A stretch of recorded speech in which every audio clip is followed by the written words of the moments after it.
से गांव में नदीम नाम का एक गरीब आदमी रहता था। उसके पास मिट्टी का एक घर और ब्रूनो नाम का एक वफादार कुत्ता था। हर सुबह वह अपनी थकी हुई टांगों के साथ जंगल की ओर निकल जाता। घंटों पेड़ों की टहनियां काटता, उन्हें गठरी में बांधता और बाजार में मामूली दामों में बेचकर वह मुश्किल से एक वक्त की रोटी और थोड़े से खजूर खरीद पाता। नदीम की पत्नी शाइस्ता खूबसूरत तो थी, पर उसकी जबान तलवार जैसी तेज।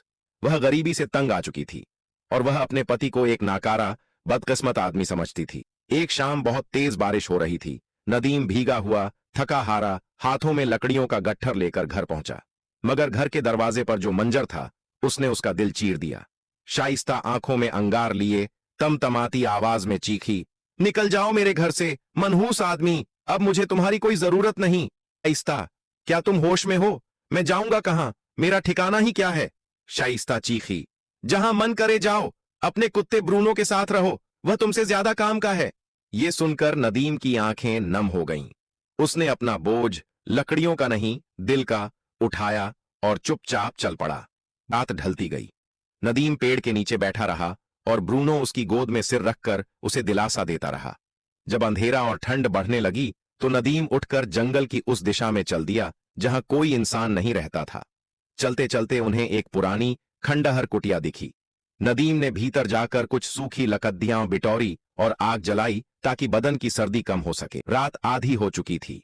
अचानक ब्रूनो गुर्राने लगा। उसकी आंखें कुटिया के एक अंधेरे कोने पर टिकी थीं। नदीम घबरा गया। क्या हुआ ब्रूनो? कोई जंगली जानवर है क्या? ब्रूनो उस मिट्टी की फर्श को अपने पंजों से खोदने लगा। नदीम ने जलती हुई मशाल उठाई और उस कोने में रोशनी डाली। वहां की जमीन ढंसी हुई थी, मानो सालों पहले किसी ने कुछ दबाकर छुपाया हो। दोनों ने मिलकर खोदना शुरू किया। कुछ ही देर में उनके हाथ किसी कड़ी लकड़ी जैसी चीज से टकराए। या अल्लाह! नदीम के होंठ कांपे। ये तो किसी संदूक का ढक्कन लगता है। कुछ और मिट्टी हटाने पर एक पुराना, लोहे की पट्टियों से बंधा हुआ संदूक नजर आया। कांपते हाथों से नदीम ने उसका जंग लगा ताला तोड़ने की कोशिश की। पहले ताला नहीं हिला, पर जब उसने पत्थर से जोरदार वार किया तो ताला टूट गया। नदीम ने संदूक का ढक्कन उठाया और अगले ही पल उसकी आंखें चमक उठीं। संदूक सोने के सिक्कों, कीमती अशर्फियों, भारी हारों और पुराने जमाने के बेशकीमती गहनों से भरा हुआ था। उसके होंठ कांप गए। क्या यह सपना है या खुदा ने मेरी पुकार सुन ली? वह घुटनों के बल बैठ गया, आंखों में आंसू भर आए। उसी रात से किस्मत का रुख बदल गया। नदीम, जो कुछ नहीं था, अब इतना आमिर बन चुका था कि दुनिया उसे सलाम करे। इस दौलत को जितना छिपाकर रखूं उतना बेहतर है। दुनिया की नजरें नफरत भी लाती हैं और लूट भी। उसने संदूक को वैसा ही बंद किया, मिट्टी से ढक दिया और बस थोड़े से दिरहम अपनी जेब में रखकर बाजार की ओर निकल पड़ा। गांव का छोटा सा बाजार आज पहले से कहीं ज्यादा रौनकदार लग रहा था। नदीम ने अपने और ब्रूनो के लिए रोटी, दूध, कुछ सूखे मेवे और थोड़ा राशन खरीदा। फिर उसने ऐसे वापस लौटने का रास्ता चुना कि किसी की नजर उस पर न पड़े। रात दर रात नदीम खजाने से जितना जरूरत हो उतना सोना निकालता। वह उससे माल खरीदता, बाजार में बेचता और धीरे धीरे उसके हाथ में व्यापार की समझ आने लगी। चंद हफ्तों में बाजार के कोने में उसकी एक छोटी सी दुकान बन गई, जहां तौल कभी कम नहीं होता था और पैसे कभी जरूरत से ज्यादा नहीं लिए जाते थे। कि नदीम अभी भी उसी पुरानी खंडहर कुटिया में रहता था। रात होने पर वह ब्रूनो के साथ बैठकर मुस्कुराता और कहता, मेरे दोस्त, किसी को यह पता नहीं कि गांव का सबसे अमीर आदमी मिट्टी की कुटिया में एक कुत्ते के साथ रोटी बांटकर खाता है। कुछ लोग उसकी तारीफ करते, कुछ जलते, मगर सब उसकी तरक्की पर हैरान थे।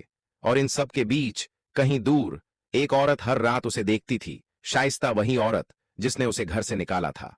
अब ताल्लुकात टूट चुके थे, तलाक उसके हाथ में था और पछतावा उसकी आंखों में जलता अंगारा बन चुका था। वह औरतों से पूछती, क्या ये वही नदीम है जो लकड़ियां बेचता था? और जवाब मिलता, हां, हालात बदलने वाले खुदा को सलाम। एक रात जब नदीम दुआएं पढ़ चुका था और पुरानी किताब के पन्नों में खोया हुआ था, अचानक दरवाजे पर दस्तक हुई। ब्रूनो फौरन सतर्क हो गया। नदीम ने दरवाजा खोला। बाहर शाइस्ता खड़ी थी, चेहरा मुरझाया हुआ, आंखें पछतावे से भरी हुई। उसने धीमी आवाज में कहा, सलाम वालेकुम नदीम। नदीम ने उसके चेहरे को गौर से देखा। वहां न घमंड था न ताना, सिर्फ टूटन। वालेकुम अस्सलाम, इस वक्त यहां क्यों आई हो? शाइस्ता कांपती आवाज में बोली, माफी मांगने, मैंने तुम्हें नहीं समझा। मैंने जो किया वह जुल्म था। नदीम ने उसे अंदर आने का मन बनाया, मगर उसकी आंखों में वह चुभन अब भी बाकी थी।